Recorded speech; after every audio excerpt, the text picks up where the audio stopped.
नमस्कार दोस्तों, अभी तक की पिछली वीडियो में हमने देखा था quality of good building stone में एक कंप्रेसिव स्ट्रेंथ हमने पढ़ा था 100 MPa या 100 न्यूटन पर mm स्क्वायर से ज़्यादा होनी चाहिए।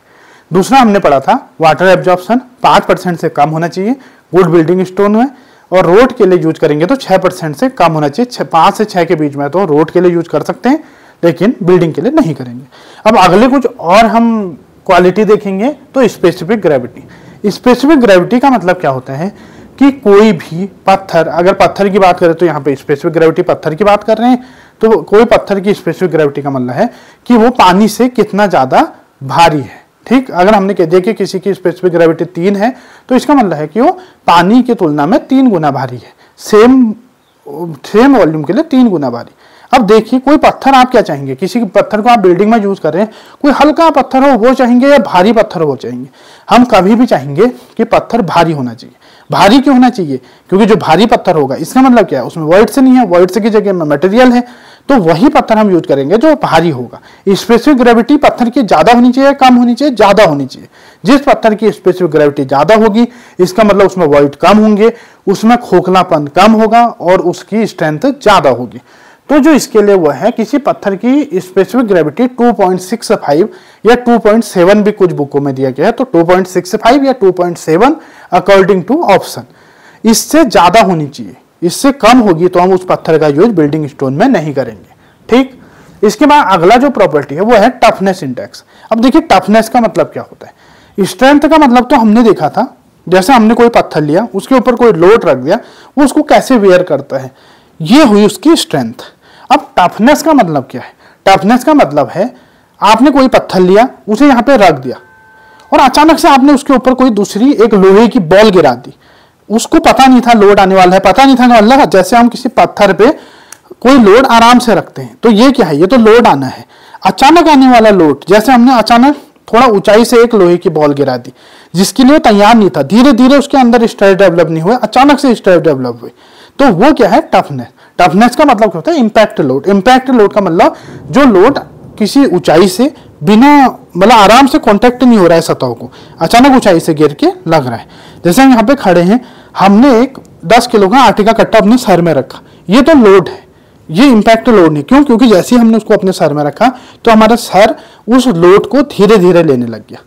लेकिन अगर हम इस छत से अचानक 10 किलो का आटे का कट्टा सर में गिरा दें, वो है इंपैक्ट लोड। क्यों? क्योंकि अचानक हमारी सतह पर वेग के साथ वो लोड आ गया। तो इंपैक्ट लोड के लिए हम टफनेस इंडेक्स देखते हैं। तो जिस भी पत्थर का टफनेस इंडेक्स ज्यादा होगा तो उसका मतलब क्या है कि इस इंपैक्ट लोड को लेने की उसकी क्षमता ज्यादा होगी। तो हम क्या चाहते हैं कि कोई पत्थर इंपैक्ट लोड को ज्यादा से ज्यादा इंपैक्ट लोड ले ले, तभी तो हम बिल्डिंग में यूज करेंगे।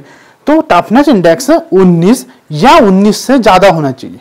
19 या 19 से ज्यादा, 19 से कम होगा तो हम गुड बिल्डिंग स्टोन में उसका यूज नहीं करेंगे। तो एक गुड बिल्डिंग स्टोन के लिए टफनेस इंडेक्स 19 या 19 से ज्यादा होना चाहिए। इसके बाद हम देखते हैं हार्डनेस इंडेक्स। हार्डनेस का मतलब कितना हार्ड है उसकी वो।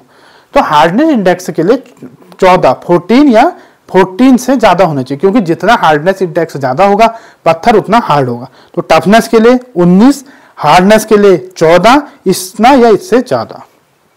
अगला है रेट ऑफ वियर। वियर का मतलब क्या होता है? वियर टियर का मतलब होता है टूट फूट। एक पत्थर आपने लिया, उसको आप एक जगह से दूसरे जगह ले जा रहे हैं, उसको बिल्डिंग बना रहे हैं, तो उसमें हल्की सी उसकी कुछ छीलन टाइप की होगी, उससे कुछ पत्थर का कुछ कण अलग हो जाएंगे, वही है wear and tear. Rate of wear, अब हम क्या चाहेंगे कि कोई पत्थर से अगर ज्यादा वियर हो रहा है वो अच्छा है, ज्यादा टूट फूट हो रही है वो अच्छा है, कम टूट फूट, जो मजबूत होगा उससे टूट फूट कम होगी। तो 3% से ज्यादा वियर एंड टियर नहीं होना चाहिए, 3% से कम वियर एंड टियर होना चाहिए। अर्थात 100 किलो का आपने कोई पत्थर लिया तो 3 किलो तक अगर वो वियर कट जाए, टियर कट जाए, टूट फूट हो जाए, लास्ट में 97 रह जाए तो वो पत्थर अच्छा है। तो इस प्रकार से हमने quality of good building stone देखी। कौन कौन से देखे? कंप्रेसिव स्ट्रेंथ ज्यादा होनी चाहिए, 100 MPa से ज्यादा होनी चाहिए। दूसरा हमने जो देखा था वाटर एब्जॉर्प्शन, वाटर एब्जॉर्ब कम करना चाहिए। कितना कम करना चाहिए? 5% से कम बिल्डिंग स्टोन और 6% से कम रोड के लिए। उसके बाद हमने ये स्पेसिफिक ग्रेविटी देखी। स्पेसिफिक ग्रेविटी ज्यादा होनी चाहिए, कितनी ज्यादा? 2.65 या 2.7 से ज्यादा होनी चाहिए। फिर हमने देखा टफनेस इंडेक्स, इंपैक्ट लोड को लेने की क्षमता उसकी ज्यादा होनी चाहिए। तो टफनेस इंडेक्स 19 से ज्यादा होना चाहिए।